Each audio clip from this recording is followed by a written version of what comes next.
स्वागत है आप सभी का मूर्ति नॉलेज में। और आज हम लोग डिस्कस करने वाले हैं उत्पत्ति ह्रास नियम। आखिर उत्पत्ति ह्रास नियम क्या है? यदि उत्पादन के किसी एक या अधिक साधनों की मात्रा को स्थिर रखते हुए अन्य साधनों की मात्रा में वृद्धि की जाए तो परिवर्तनशील साधनों की प्रत्येक अतिरिक्त इकाई से प्राप्त होने वाली जो उपज है वह घटने लगती है। अर्थात संक्षेप में हम इसे इस प्रकार भी व्यक्त कर सकते हैं कि जब उत्पादन के किसी एक साधन की मात्रा को अपरिवर्तित रखते हुए अन्य साधनों की मात्रा में वृद्धि की जाए तो उत्पत्ति ह्रास नियम लागू होने लगता है। तो इसे हम एक सारणी और चित्र की सहायता से इसकी व्याख्या करते हैं। उत्पत्ति ह्रास नियम। उत्पत्ति ह्रास नियम। पहले हम एक सारणी बनाते हैं और उसकी सहायता से फिर एक चित्र का निर्माण करते हैं। तो सारणी में सबसे पहले लेंगे हम श्रम की इकाइयां।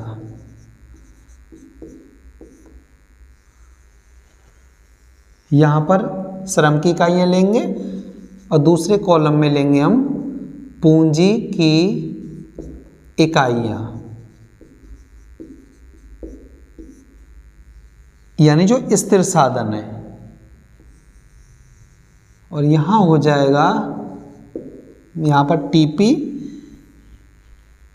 दूसरे कॉलम में चौथे कॉलम में एपी यानी औसत उत्पाद और तीसरे में एमपी यानी सीमांत उत्पाद।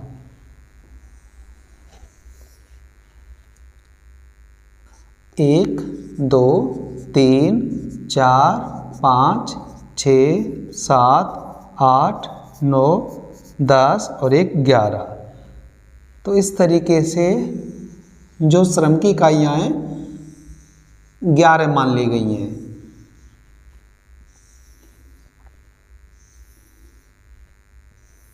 इसे हम लोग अध्ययन की सुविधा के लिए कर रहे हैं ताकि हमें आसानी रहे आगे के लिए।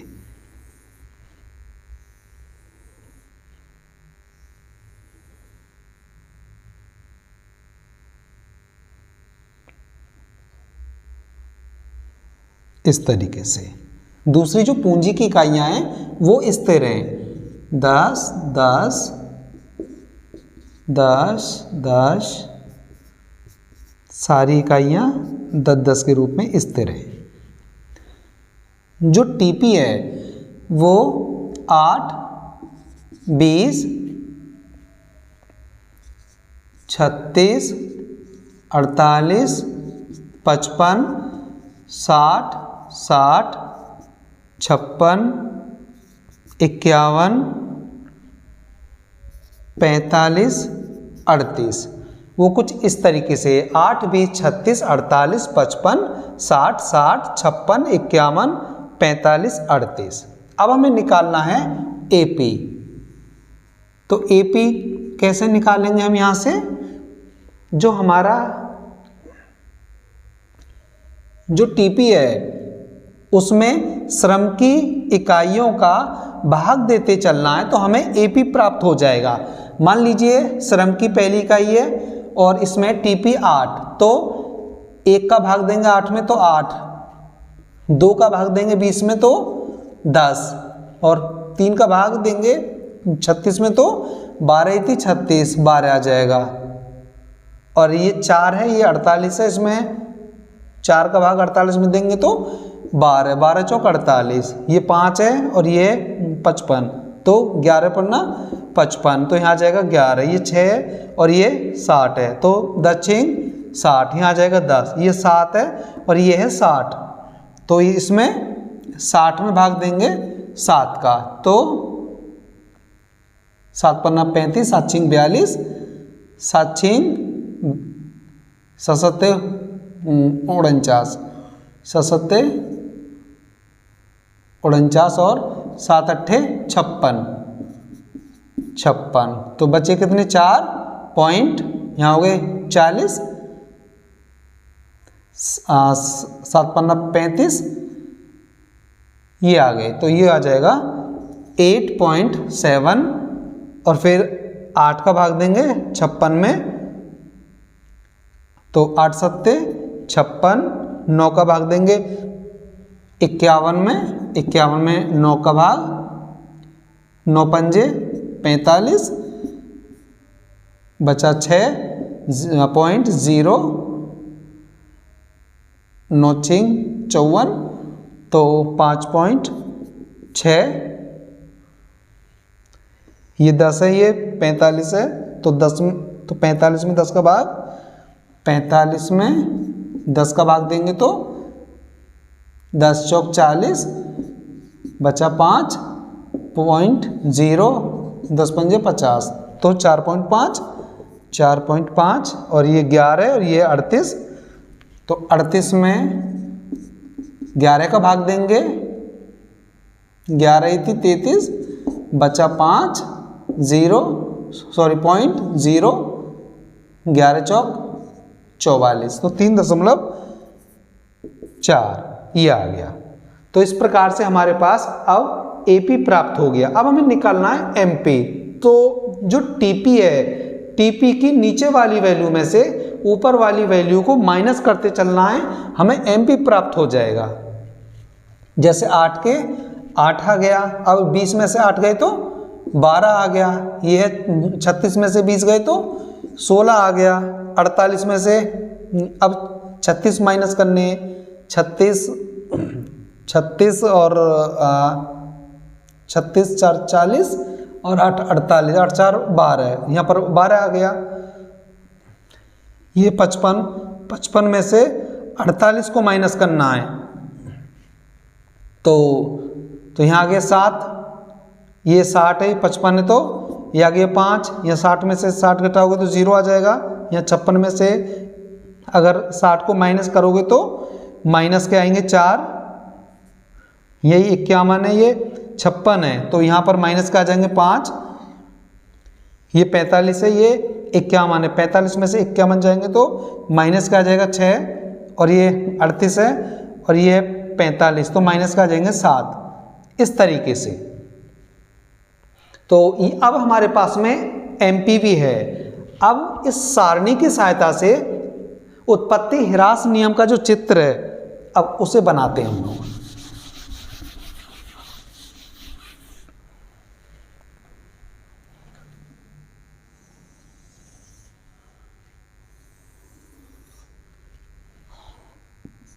ये हो गया y अक्ष, मूल बिंदु O, और ये हो गया x अक्ष। यहाँ पर तो x अक्ष पर होगी श्रम की इकाइयाँ, यहाँ पर श्रम की इकाइयाँ हमारे पास 11, 1 2 3 4 5 6 7 8 9 10 11, इस तरीके से। और इसमें जो सबसे बड़ी वैल्यू हमारे पास वो है 60, तो हमें इस पर लेना है। तो हम शुरू करेंगे 5 से, 5 10 15 20 25 30 35 40 45 50 55 और ये 60, इस तरीके से।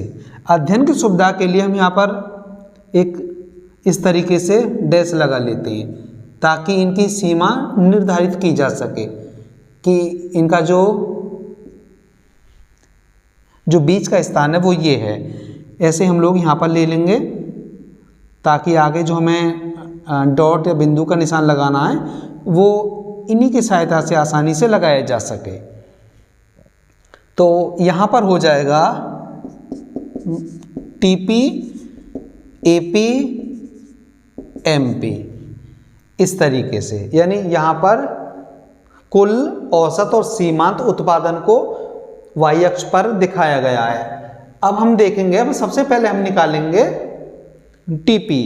तो जब श्रम की पहली इकाई का प्रयोग किया तो 8 के बराबर उत्पादन हुआ, यानी जो कुल उत्पादन है वो 8 के बराबर हुआ।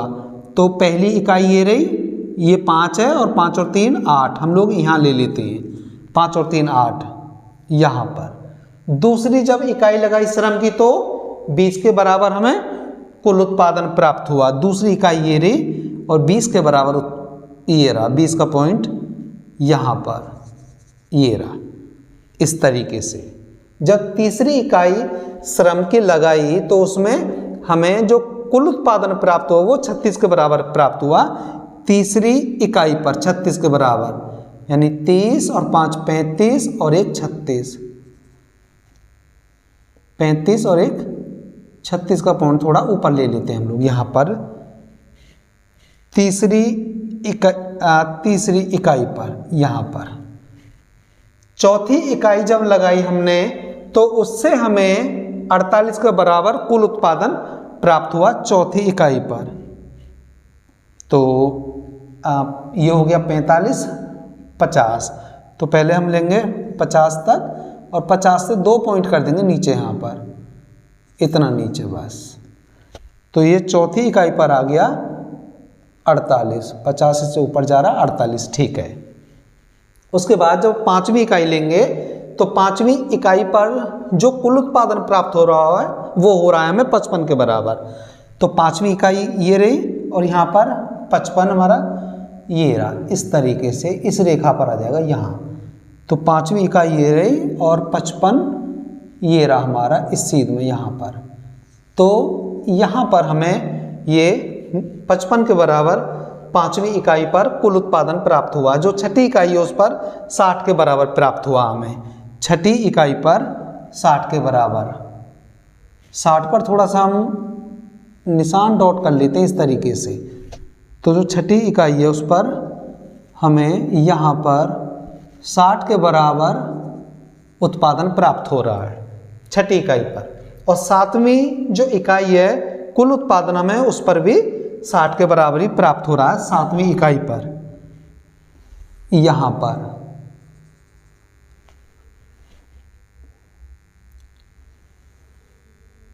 थोड़ा सा इसे इधर कर देते इस तरीके से।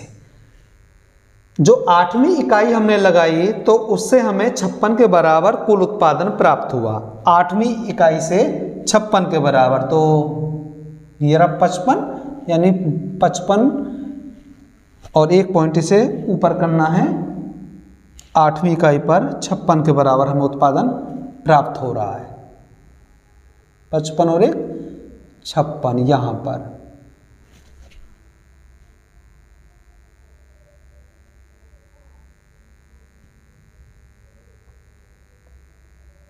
आठवीं इकाई पर हमें इस तरीके से यहाँ पर प्राप्त हो रहा है हमें। यहाँ पर जो नौवीं इकाई है, नौवीं पर हमें 51 के बराबर प्राप्त हो रहा है। जो नौवीं इकाई है उसे 51 के बराबर, तो 50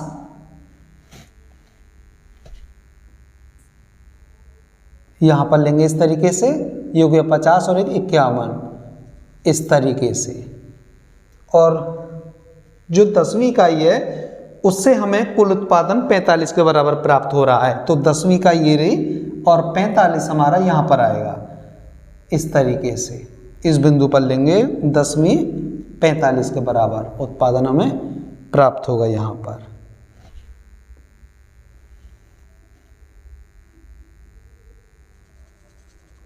इस तरीके से। और जो 11वीं इकाई है उससे 38 के बराबर हमें प्राप्त होगा। तो 35 40, 40 से 2 पॉइंट नीचे लेंगे अब। 11वीं इकाई ये रही हमारी यहाँ पर और 38 हमारा यहाँ पे आ जाएगा इस तरीके से। तो ये हमें टीपी वक्र प्राप्त हुआ। तो इसे मूल बिंदु O से मिलाते हुए इस तरीके से इन सारे रेखा बिंदुओं को मिला देना है।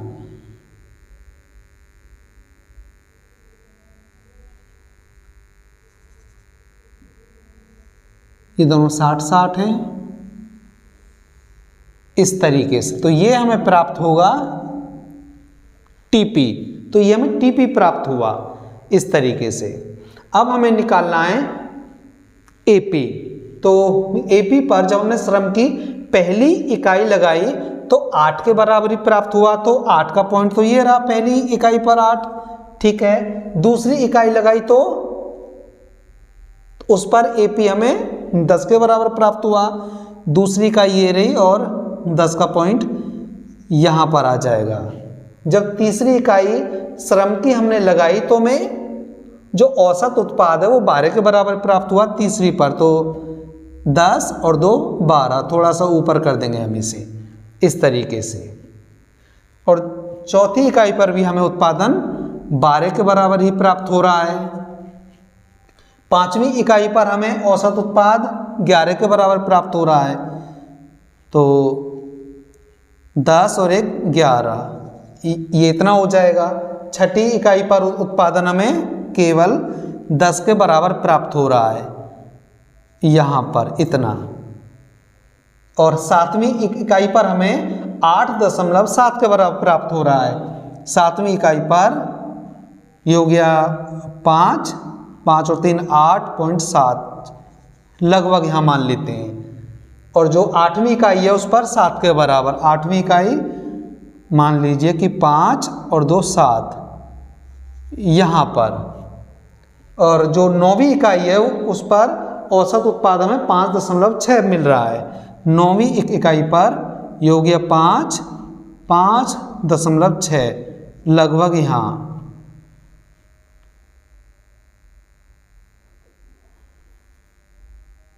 थोड़ा सा ऊपर। और जो 10वीं इकाई है उससे औसत उत्पाद 4.5 लगभग यहाँ मान के चल सकते हैं हम लोग यहाँ पर। और जो 11वीं इकाई है उस पर 3.4 लगभग यहाँ मान लें हम। तो अभी इन सारे बिंदुओं को हम इस तरीके से मिला लेंगे यहाँ से, इस प्रकार।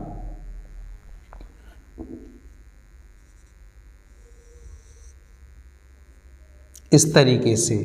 तो ये हो गया हमारा एपी, ये हमें एपी प्राप्त हुआ। अब हमें निकालना है एमपी। तो श्रम की पहली इकाई का प्रयोग जब हमने किया तो एमपी हमें प्राप्त हुआ 8 के बराबर, ये लगा हुआ है पॉइंट। दूसरे पर हमें 12 के बराबर प्राप्त हुआ, दूसरी इकाई 10 और 2 12 यहाँ मान लेते हैं। तीसरी इकाई पर 16 के बराबर 12, ये 15 और 1 16 के बराबर प्राप्त हुआ तीसरी इकाई पर। चौथी पर हमें 12 के बराबर प्राप्त हुआ, तो 12 पे लगा हुआ है ये रहा। और जो पांचवी इकाई है उस पर 7 के बराबर प्राप्त हुआ, 5 और 2 7 लगभग यहाँ मान लेते हैं।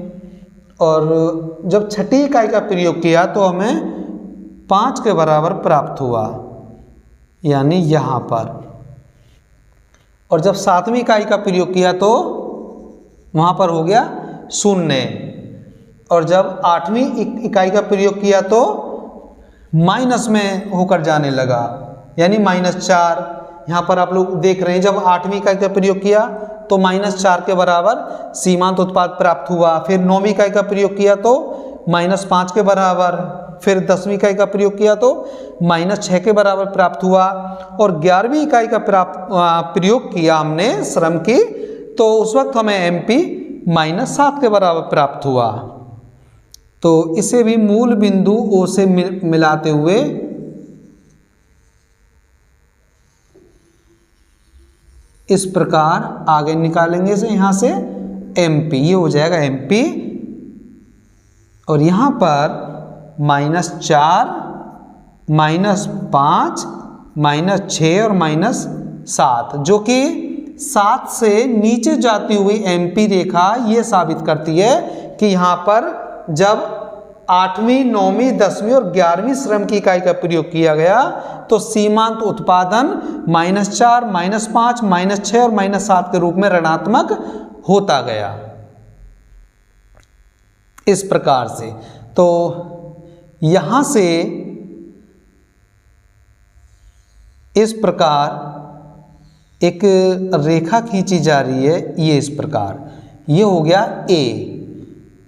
तो A पर जो कुल उत्पाद है मूल बिंदु O से और A तक बढ़ती हुई दर से बढ़ रहा है। जो कुल उत्पाद है मूल बिंदु O से A तक बढ़ती हुई दर से बढ़ रहा है। दूसरा पॉइंट है यहां पर B।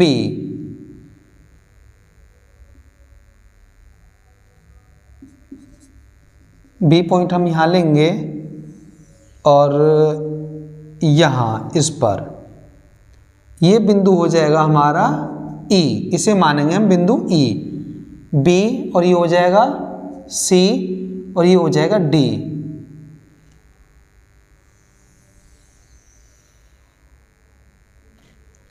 D बिंदु पर जो कुल उत्पादन है वह अधिकतम है, अर्थात बिंदु B से बिंदु C तक घटती हुई दर से कुल उत्पाद बढ़ रहा है, लेकिन D बिंदु पर आकर वह अधिकतम हो जाता है। और जो सीमांत उत्पादन है वह इस 7वीं ये जो इकाई है इसे हम बिंदु मान लेते हैं। ये हो गया A, B, C, D, ये हो गया E और ये हो गया F। F बिंदु पर आकर सीमांत उत्पादन शून्य हो जाता है और इसके बाद भी यदि इकाइयों का प्रयोग जारी रखा जाता है तो सीमांत उत्पादन ऋणात्मक होना शुरू हो जाता है यहाँ पर। और इसे मान लेते हैं बिंदु G।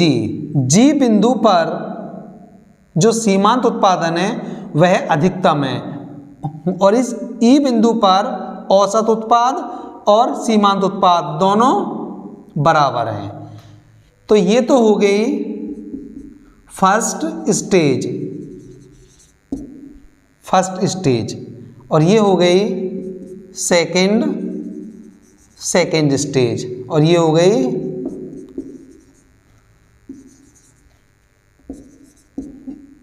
ये थर्ड स्टेज, ये तीसरी अवस्था है। तो यानी इस अवस्था में लगभग तीनों ही चीजें ऋणात्मक हैं, टीपी, एपी, एमपी। टीपी भी घटना प्रारंभ हो गई और एपी भी और एमपी ऋणात्मक हो गई तीसरी अवस्था में आकर। दूसरी अवस्था में आकर क्या हुआ, दूसरी अवस्था में जो कुल उत्पाद है वह अधिकतम है और इस बिंदु पर दूसरी अवस्था में ई बिंदु पर औसत और सीमांत भी दोनों बराबर हैं ई बिंदु पर। तो कोई भी एक अच्छा जो उत्पादक होगा वह दूसरी अवस्था में ही उत्पादन करना ज़्यादा पसंद करेगा और लाभ की प्राप्ति होगी उसे इस दूसरी अवस्था में ही। इसीलिए एक अच्छा उत्पादक हमेशा उत्पादन के क्षेत्र के लिए दूसरी अवस्था को ही चुनेगा। तो ये थे आज उत्पत्ति ह्रास नियम की व्याख्या।